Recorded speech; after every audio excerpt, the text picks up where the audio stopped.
मरुधरा में महामारी की मार।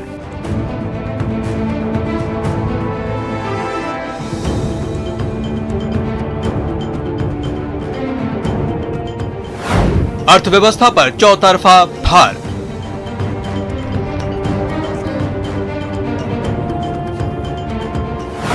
संभावनाएं टाइट, आशंकाओं से फाइट।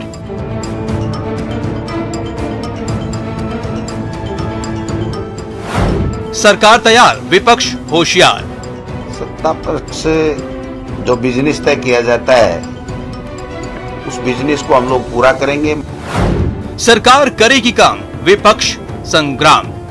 तमाम इस किस्म के मुद्दे हैं कि जिस पर सरकार को आक्रामक तरीके से हम सदन में उस पर पूरी चर्चा हुई। बुधवार से सियासी वार।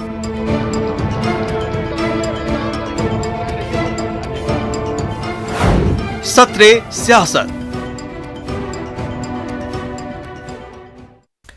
जैसे हालात में देश की संसद का बजट सत्र चल रहा है और आम बजट आया, वैसे ही हालात में कल प्रदेश का बजट सत्र शुरू होगा और जल्द ही बजट आएगा।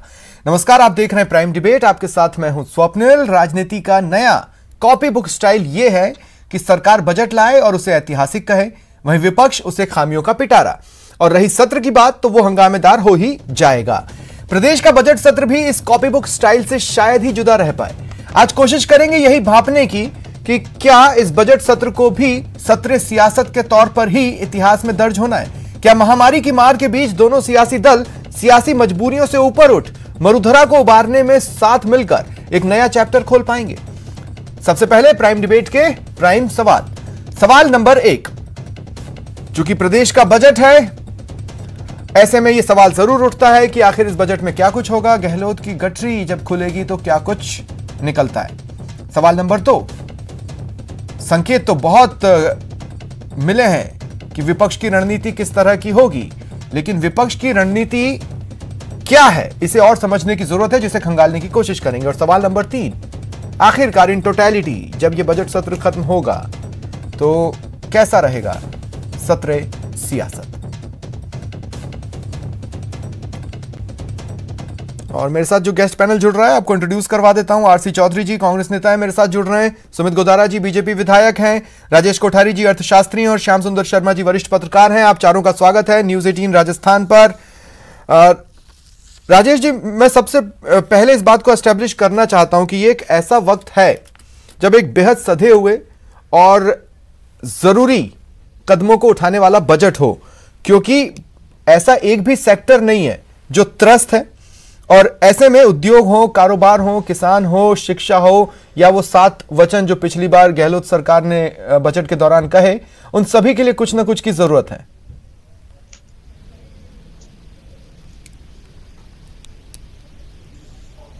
सब्दील जी, आपकी बात को मैं आगे बढ़ाना चाहूंगा। मैं जिन हालातों से हम लोग गुजर रहे हैं, ये संक्रमण का काल भी कह सकते हैं, इसको आप संकट का काल भी कह सकते हैं, पर इसके साथ साथ एक नए अवसर का काल भी आप उसको कह सकते हैं। आप ठीक है, इस बात में कोई संदेह नहीं है, कोई संशय नहीं है कि राज्य सरकार ने जो बहुत बड़ा संकट था कोविड-19 का, उसका बहुत बखूबी मुकाबला करा। अब इसका अर्थ में क्या फर्क पड़ा वो दूसरा इश्यू हो सकता है, पर हम जिस महामारी से लड़े और लड़के निकले और निकल के विजयी हुए, उसमें सरकार की जो भूमिका रही है निश्चित रूप से प्रशंसनीय रही है। अब सवाल ये उठता है कि ये जो बजट है, इस बजट में हम लोग क्या देखने की कोशिश करते हैं। तो मैं ये आपको रिव्यू करना चाहूंगा कि सरकार के पास न साधन है, न संसाधन है, और न ही कोई इस तरह का रोड मैप मुझे नजर आता है कि जो देश में फैली हुई जो प्रदेश में फैली हुई क्या बोलना चाहिए कि अव्यवस्था का जो आलम है उसको सरकार दुरुस्त कर सके। हम उद्योग की बात करें, हम छोटे मजदूरी व्यापारियों की बात करें, हम किसान लोन की बात करें, हम बढ़ते हुए बिजली के बिल की बात करें, बिजली कंपनी के घाटे की बात करें, हम रोडवेज को मरता हुआ देखें, आरटीडीसी को खत्म होते हुए देखें, इन सबको देखने के बावजूद और जो हालात है प्रदेश में, वो कहीं रूप से सरकार का जो विजन जो होना चाहिए कि आत्मनिर्भर राजस्थान हो, राजस्थान सुखी हो, राजस्थान के जन जन के लोग अपना कल्याण की सोचें, शायद न सरकार के पास में कोई अभी तक कोई ठोस कार्यक्रम नजर नहीं आते। पिछले 2 सालों में सरकार ने जो कुछ करा वो आप सबके सामने है। आज राजस्थान की हालत ऐसी है कि सबसे ज्यादा पेट्रोल पे वैट लोग देते हैं, सबसे सस्ती सौर बिजली हम पैदा करते हैं, उसके बावजूद भी आम व्यक्ति आज त्रस्त है, फर्स्ट है। नहीं तो आप देखिए सरकार की मजबूरी हो सकती है कि एक तंत्र भवन बजट जैसा कि कहा जाता है या तो वो लाए क्योंकि कोरोना की मार रही है, और या फिर कड़े कदम उठाए क्योंकि पैसा सरकार के पास है नहीं और पैसा लाना है तो कड़े कदम जरूरत होगी। और ऐसे में फिर हो सकता है कि उसी आरोप का सामना करना पड़े जो कांग्रेस बीजेपी पर लगाती है कि उद्योगों और कारोबारियों के लिए बजट ले आए आप। सबनील जी सरकार की स्थिति नहीं है कड़े कदम उठाए। व्यापार, उद्योग, ट्रांसपोर्ट, परिवहन, पर्यटन सब त्रस्त है। अब आप बताओ आप इसको कितना और निचोड़ोगे आप?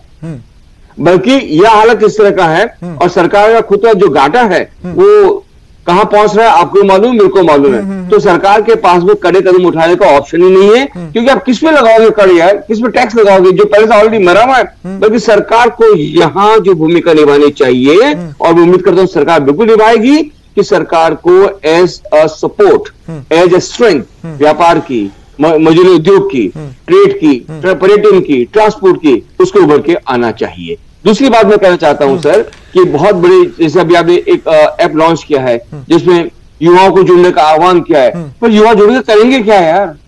क्या करेंगे युवा जुड़कर? किसका निर्माण करना है और निर्माण करने की परिभाषा क्या है? क्योंकि आज जो युवा जुड़ता है उसका एकमात्र उद्देश्य है कि मुझे नौकरी लग जाए और नौकरी के पास खुश हो जाऊं मैं। और सरकार कोई कारखाना नहीं है। मैं कितनी बार निवेदन कर चुका हूं, सरकार नौकरियां नहीं दे सकती। तो कहने तात्पर्य है कि जैसे जैसे बजट आएगा तो हम समझेंगे कि सरकार किस तरह से राजस्थान को सबसे अग्रणी प्रदेश में रखना चाहता है। तलवार के हाथ चलने से ऐसे हमारे हैं, कोई दोहराई नहीं है। राजेश जी मैं आगे आपके पास आता हूं। सुमित गोदारा जी मैं आपके पास आ रहा हूं सर।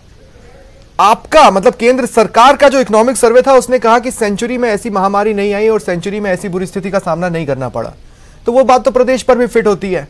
अब सवाल यह है कि जिस आक्रामक तरीके से हम सत्र में उतरेंगे, ये बार बार कहा कि किसानों का संपूर्ण कर्जा माफ करेंगे और 10 दिन के अंदर, और कल 10 तारीख की है, 10 मार्च को जब शुरू हो रहा है। मैं ये कहना चाहूंगा इस सरकार ने किसानों के लिए, आप देखिए बिजली दर बढ़ाई, बिजली की वीसीआर कर कर किसानों पर राजनीतिक द्वेषता निकाल रहे हैं। डीजल के आप देखो, पेट्रोल डीजल के पंजाब, हरियाणा, गुजरात सबसे ज्यादा दर। आपसे सवाल क्या पूछ रहा हूं, चलिए मैं सवाल को और सीधा कर देता हूं। कल क्या आपकी पार्टी के तमाम विधायक, हो सके तो शायद उसमें वसुंधरा राजे भी हों, वो बैठ के अभिभाषण पूरा सुनेंगे या अभिभाषण को पढ़ा हुआ मान दिया जाएगा? आपके आक्रामक शब्द का मीनिंग बताइए ना।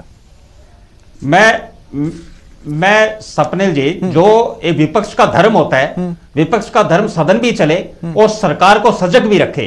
भारतीय जनता पार्टी आप देखिए इस सरकार को 2 साल हो गए और 2 साल में आप देखो सदन चलाने में भारतीय जनता पार्टी ने मदद करी है और जहां जहां जनता के विषय उठाने आक्रामकता से उठाए हैं। ये प्रदेश अध्यक्ष जी ने बात रखी और आप ये बिल्कुल देखिए कि सदन 2 साल बहुत ही बेहतरीन तरीके से चला है। तो कल आप तमाम लोग पूरा अभिभाषण को सुनेंगे ना, क्योंकि प्रदेश के लिए उससे यह पता चल जाएगा कि विपक्ष सकारात्मक रहने वाला है। बिल्कुल क्यों नहीं चाहिए। हम राजस्थान आज बिल्कुल विपक्ष सकारात्मक है, पर कांग्रेस सरकार, मुख्यमंत्री जी कुछ काम तो करें। प्रदेश की जनता त्राई त्राई कर रही है। कानून व्यवस्था देखिए सपनिल जी, आईएएस आईपीएस सब भ्रष्टाचार में जा रहे हैं, थाने बिक रहे हैं, आप बजरी के घोटाले हो रहे हैं, भामाशाह योजना बंद कर दी गई, लोग कितने बीमार मारे गए। ये सारे सवाल तो आप लोग सत्र के दौरान पूछेंगे भी, मैं उस पर भी आकर बातचीत करूंगा। श्याम सुंदर शर्मा जी, बिल्कुल बिल्कुल मैं आ रहा हूं आपके पास, आगे भी आ रहा हूं। श्याम सुंदर शर्मा जी मैं आपके पास आ रहा हूं।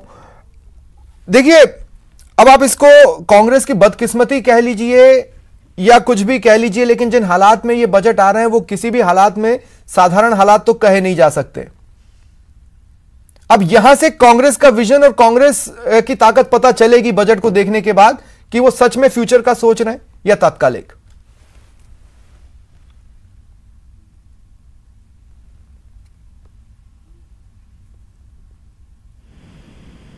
श्याम जी,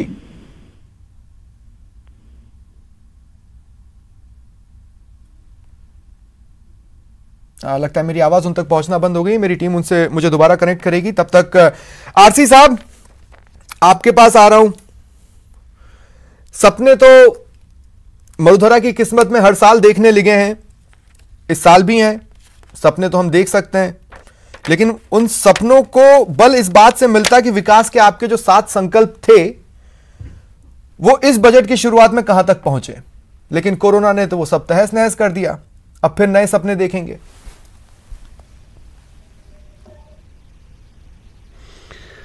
स्वपन जी, मैं निश्चित रूप से ये कहना चाहूंगा कि 1 जुलाई 2017 की आधी रात इस दुनिया में सबको याद होगी, जब देश के अंदर नीति लागू की देश के प्रधानमंत्री नरेंद्र मोदी जी ने। आधी रात को संसद खोल के जो केंद्रीय जो टोटल जो सेंट्रलाइज जो कलेक्शन को जो किया, राज्य का जो उपार्जन का जो हिस्से हैं वो तमाम केंद्र सरकार को स्थानांतरित हो गए। लेकिन कोई भी आपदा, ये वैश्विक जो महामारी है, उसमें राजस्थान की 7.5 करोड़ जनता ही नहीं, यहाँ पे जो प्रवासी जो श्रमिक थे या दूसरे जो लोग थे, तमाम लोगों को और पड़ोसी राज्यों को भी हमने जांच करके वो सुविधा दी। एक मानवता का धर्म माननीय मुख्यमंत्री जी ने, राजस्थान की सरकार ने निर्वहन किया।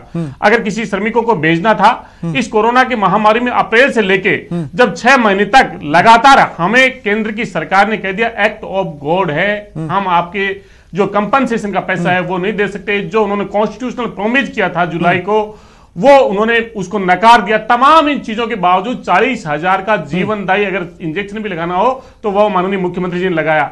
भोजन के निवाले की तो आप देखना तो यही है ना कि जिन्हें जादूगर कहा जाता है वो सच में जादूगर है कि नहीं। भाई आप राजस्व घाटे का जो आपका अनुमान था उससे डबल की स्थिति है। आप उधार लेने के मामले में अभी इतना उधार ले चुके बाजार से कि ये भरोसा कर पाना मुश्किल हो रहा है कि अब हर सेक्टर को आप कवर कर पाएंगे। स्वपन जी, निश्चित रूप से ये जादूगर की जादूगरी ही है। जो श्रमिक यहां पे आए उसका तमाम हाथों हाथ डाटा तैयार किया गया, उसके पास में हम कुछ कैसे रोजगार अवेलेबल करा सकते हैं। आपको ये पता होना चाहिए कि दिसंबर 2020 के अंदर जो राज्य का जीएसटी कलेक्शन है वो गत वर्ष दिसंबर 2019 से ज्यादा है। इसका मतलब उनकी दूरदृष्टि थी, उनका समायोजन था, श्रमिकों का श्रम का यूज किया और तमाम सब जो चीजें थी वो उन्हीं की दूरदृष्टि है कि राज्य प्रगति के पथ पे अग्रसर हो रहा है, अर्थव्यवस्था बढ़ रही है। अर्थव्यवस्था जो गत वर्ष था उससे ज्यादा बेहतर हो गई, इस दिसंबर में निकली है। ये विजन ही है मुख्यमंत्री जी का। पर ये बात मैं आपकी समझ में नहीं पाया कि अगर अर्थव्यवस्था पिछले साल से बेहतर हुई तो राजस्व घाटे का आपका अनुमान डबल से ज्यादा क्यों है? देखिए, मैं ये कहना चाह रहा हूं कि आपने जो जिक्र किया था, जब लॉकडाउन की जो घोषणा हुई थी, लॉकडाउन की घोषणा के बाद में जो लगातार 6 महीने थे, 6 महीने में राजस्व का कहीं पे कोई आय नहीं हुई। उसके बावजूद जो लोन लेके, कर्ज लेके, लगभग 40,000 करोड़ रुपए का कर्ज लेके हमें क्या करना पड़ा। इन तमाम जो जीवन जो बचाने की जो बात थी, रतन टाटा जी ने कहा था, उनसे किसी आप जैसे पत्रकार ने पूछा कि ये साल कैसा होना चाहिए, उन्होंने कहा ये साल जीवन बचाने का होना चाहिए। मुख्यमंत्री जी की दूरदृष्टि थी, ये थी कि उन्होंने जीवन भी बचाया और अर्थव्यवस्था को पटरी पे भी लेके आए। आज आप देश के बड़े उद्योगपति को कोट कर रहे हैं, मुझे इस बात की खुशी है। नहीं तो बड़े उद्योगपतियों के नाम आप लोग सिर्फ तंज कसने के लिए लेते हैं, लेकिन ठीक है। कोरोना काल ने अलग अलग दिन दिखाए हैं, ये भी उन्हीं में से एक दिन है। श्याम सुंदर शर्मा जी, मैं आपके पास आ रहा हूं। श्याम सुंदर जी, जैसा कि मैंने कहा, अगर कांग्रेस में असल मेटल है और फ्यूचर को लेकर विजन है तो वो इसी बजट में दिख सकता है, क्योंकि अगले साल से तो मजबूरी हो जाएगी, आपको चुनावी मोड में उतरना पड़ेगा। ऐसे में क्या होता है क्या नहीं वो इसी बजट में पता चलेगा।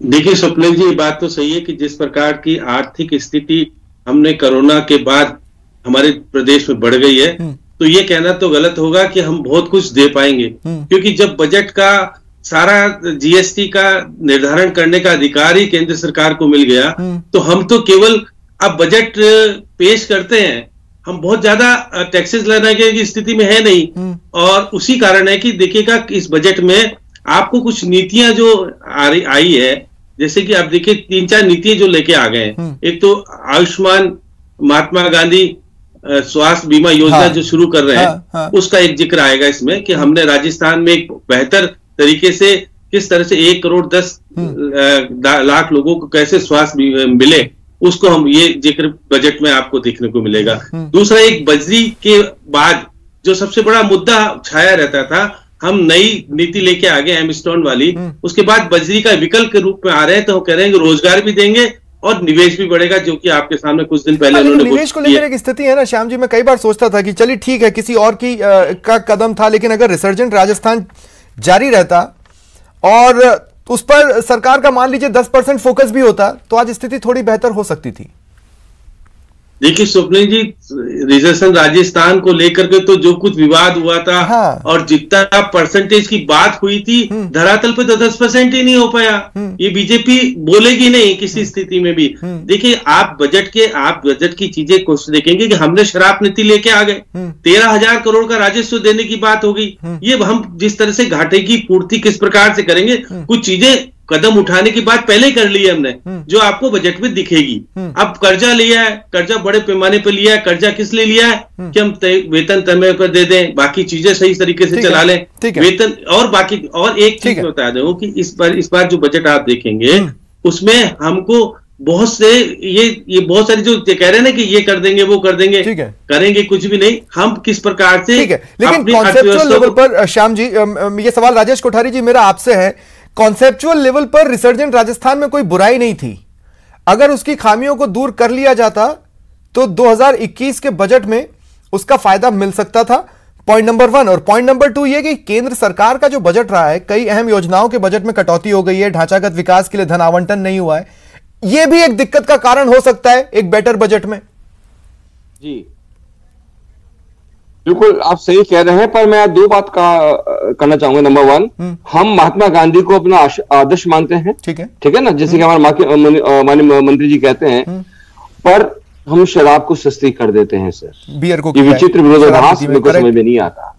दूसरी ओर हम वेट के दर बढ़ा देते हैं, आम व्यक्ति से त्रस्त हो जाता है। तो ये सरकार को तय करना पड़ेगा कि हम शराब के जरिए विकास करना चाहते हैं या वेट और डीए के रेट को कम करके हम आम जनता को सुविधा देना चाहते हैं। दूसरी बात, आपने जो बात कही थी रिसर्जेंट राजस्थान की, कोई डिटेल राजस्थान बोलता है, कोई पता नहीं क्या बोलते रहते हैं, लोगों बोलने दीजिए, पर जो एक इच्छा शक्ति होनी चाहिए वो कहाँ है सर? पड़ोस में गुजरात है, उसका वाइब्रेंट गुजरात कितना सक्सेसफुल मॉडल है आपको मालूम ही। आज यदि इंडस्ट्री से वहां जा रहे हैं, हमारे यहाँ क्या होना चाहिए था, जो महसूस करता हूं कि जिस उद्योग का फ्यूचर है उसी में हम लोग एक फॉरवर्ड इंटीग्रेशन की बात सोचते तो शायद बन जाती। हमने वहां जाकर हाथ तरफाने की कोशिश करी कि जो हमारा कोर कॉम्पिटेंस नहीं है, न मैन पावर के रूप में न नेचुरल रिसोर्स के रूप। और तीसरी बात, मुझे तो कई लगता है कि जितने भव्य आयोजन किए जाते हैं इनके पीछे सिर्फ शो बिजनेस के अलावा कुछ भी नहीं है। वो बीजेपी का हो, वो कांग्रेस का हो, किसी से 1 रुपए का न तो इन्वेस्टमेंट आया है, और जिन्होंने सो कॉल्ड एमओयू करे थे उस एमओयू मेरे ख्याल से धरातल पर उतर ही नहीं पाए। ठीक है। सो तात्कालिक खुश होने के लिए हमने एमओयू कर लिया, बहुत कम निवेश आया। इसीलिए मैंने कहा कि कॉन्सेप्चुअल लेवल पर अगर इसकी खामियों को दूर करते तो हो सकता था कि वो एक दुधारू गाय की तौर पर सामने आता, लेकिन जैसा कि गुजरात के लिए रहा है, लेकिन हमारे लिए वो नहीं हो पाया। लेकिन सुमित गोदारा जी, मैं एक बार फिर आपके पास आ रहा हूं। देखिए, इच्छा कहां है? कॉन्स्टिट्यूशनली हर चीज के लिए रास्ता है और हर चीज के लिए वक्त है। यानी विधानसभा की कार्रवाई में आप हर तरह के मुद्दे उठा सकते हैं, हर तरह का हंगामा कर सकते हैं, आपके पास वेल भी है, नारेबाजी भी है, लेकिन समय उसका जो दिया हुआ है, राजनीतिक दल उसका चुनाव उस समय से पहले ही कर लेते हैं। इसलिए मैं आपसे पूछ रहा हूं, बजट सत्र चले और सुचारू चले, यह जिम्मेदारी सरकार की है, आप उसमें कितना सहयोग दे सकते हैं?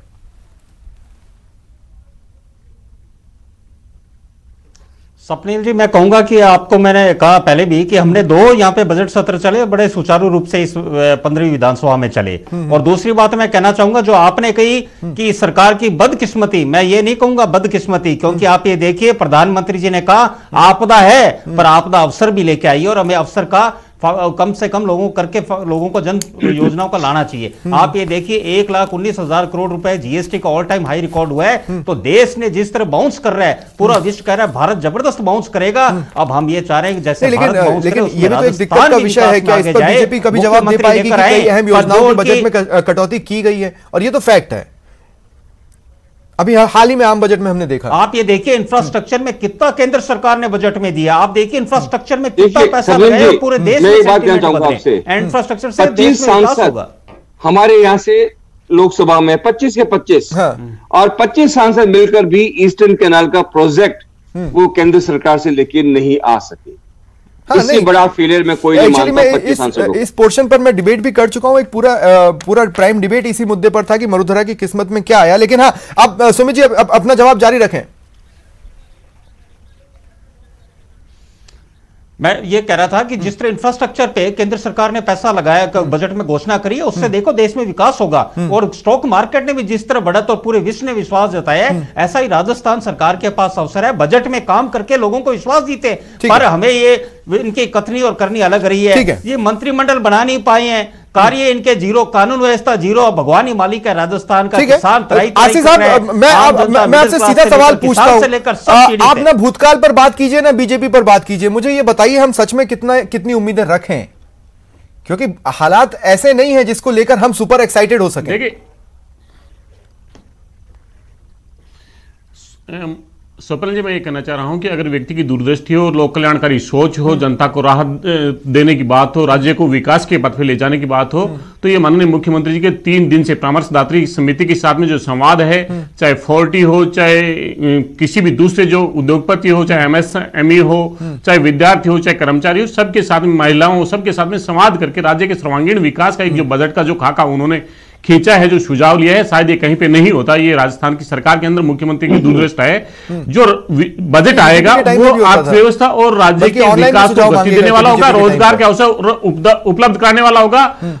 हाँ, मैं ये कह रहा हूं केंद्र के अंदर अगर चीजें होती, माननीय मुख्यमंत्री जी ने जो कहे थे और जो कोठारी साहब ने कहा, 25 सांसद थे, मैं कह रहा हूं कितनी रेलवे की योजनाएं हैं जो 5000 करोड़ के लगभग की है, 1 रुपए नहीं दिया, बजट खत्म कर दिया। तमाम जो दूसरी जो डेवलपमेंट की जो योजनाएं, सोशल वेलफेयर की योजनाएं, मैं आज उन पर चर्चा नहीं करना चाहता, लेकिन मैं कह रहा हूं कि आने वाला बजट समाज के हर व्यक्ति को उन्नति देने वाला बजट होगा। ठीक है, श्याम जी क्लोजिंग कमेंट। देखिए स्वप्निल जी, ये बात सही है कि जिस प्रकार से आरसी चौधरी साहब कह रहे हैं, लेकिन हमारे यहाँ पेट्रोल की रॉयल्टी अब 3800 करोड़ रुपए वापस से हो गई है, पहले नहीं थी, अब वापस से हो गई है। तो आने वाले समय में जो हमारा मिनरल है उसको हम कैसे निकालें, एक अभी उन्होंने निश्चित रूप से अनिल अग्रवाल जी से बातचीत किया, अगर हम उस पर फोकस करके नई चीज ले आएंगे, पोटास वाला आ जाएगा, तो हमारा आने वाले शुक्रिया आप सभी का मेरे साथ जुड़ने के लिए और इस चर्चा में शामिल होने के लिए। यह था आज का प्राइम डिबेट और संकेत आपको मिल गए किस तरह का होगा सत्र सियासत। नमस्कार।